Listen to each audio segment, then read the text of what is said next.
Hey everybody, it is August 22nd, 2007. I am Sonic Sons. I'm doing a little video comparing Vietnam to Iraq.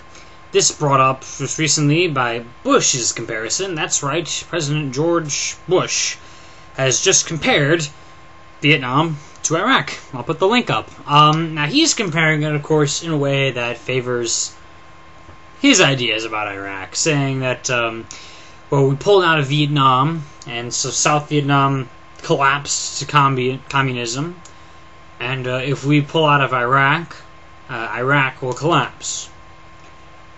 I hate to say it, but that one thing seems pretty much true. I've seen very little real political work going on here. I mean, come on, the Parliament's taking 2 months off, you know. And Tony Snow's like, oh, well, you know, it's really hot in Baghdad. I just hate when people just lie to me, you know? I mean, hey, it is hot in Baghdad, I'm sure, but come freaking on. Put the country together first. I mean, it was hot when they were drafting the Constitution, I'm sure. Anyway. But yeah, so things is a mess. All sorts of people are fighting all sorts of people. It's not one united front against us, actually. It's just all sorts of bombings and shootings, and generally people hate us. Most Iraqis, the vast majority of Iraqis want us out of Iraq, which is kind of funny because, you know, we're trying to instill democracy, and the people democratically want us to leave, but we're not leaving. It's kind of weird that way. I mean, democratically, as far as the polls go. But the Iraq-Vietnam thing, right? Well, let's compare Iraq to Vietnam, because yeah, we've done that a lot. How about in the sense that they're both colossal mistakes? Well-intentioned, I'm sure. You know, at least by the majority of people involved.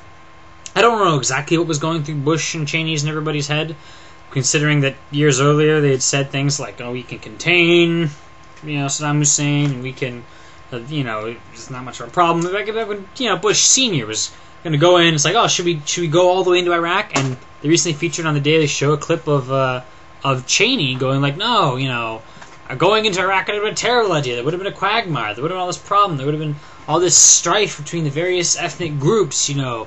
We had to ask ourselves, how many American lives is Saddam Hussein worth? And our judgment is not many. So, anyway, I don't know exactly what was going through head the Bush and company, exactly what the motivations were. Was it really just because Bush wanted to prove himself as a leader, you know? Was that it? Was that at least part of the motivation? He was like, I gotta do something drastic. Let's catch Osama bin Laden. Oh, wait, he's really good at hiding. How about Iraq? There's an evil country. We can invade Iraq. Maybe he thought that way. I don't know. I did a whole video on the Iraq War. But gee, yeah, both Iraq and Vietnam, colossal mistakes. Vietnam, much more colossal if you're going to count in terms of lives. 58,000 dead on our side, our soldiers. But still, you know, we go in with, again, I presume the majority of the American populace of good intentions. We wanted to stop terrorism. We wanted to stop communism, whatever. Or stop evil communism. Because communism can be okay. And anyway. So we go in, and things don't work out as easily as we thought they would. Despite our incredible manpower and, you know, technology and prestige, the enemy turns out to be really good at these really low-level tactics.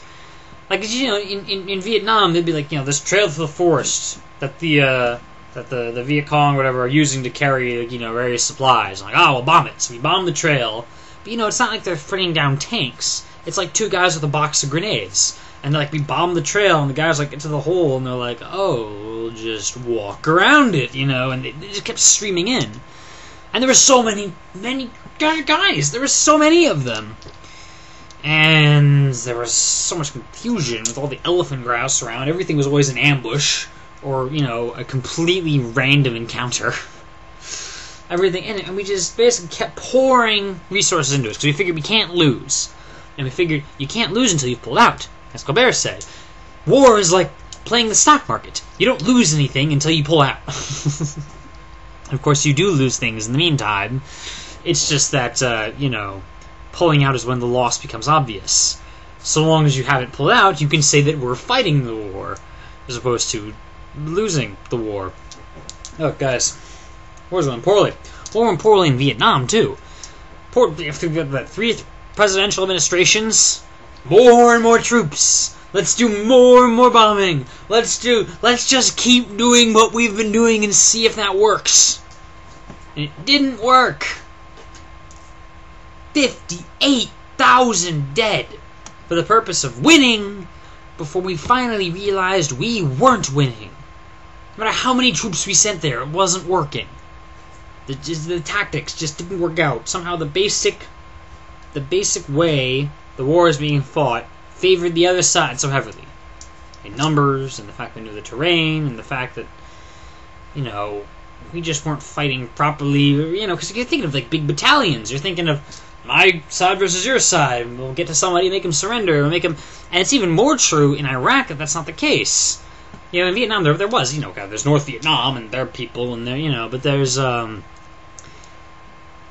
still a weird aspect to it, guerrilla warfare, right?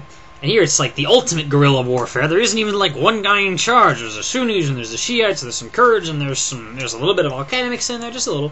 And there's all sorts of crazy things going around. We're trying to make everyone resolve their differences whilst we patrol them, and shoot people. Which, granted, I know we're shooting terrorists, but generally people getting shot does not lead to friendliness. Generally, you know what I mean? Just like there's violence in the streets.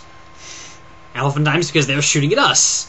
But there's continuing violence, and we're trying to make peace, and you can't have peace with violence. And it's not working.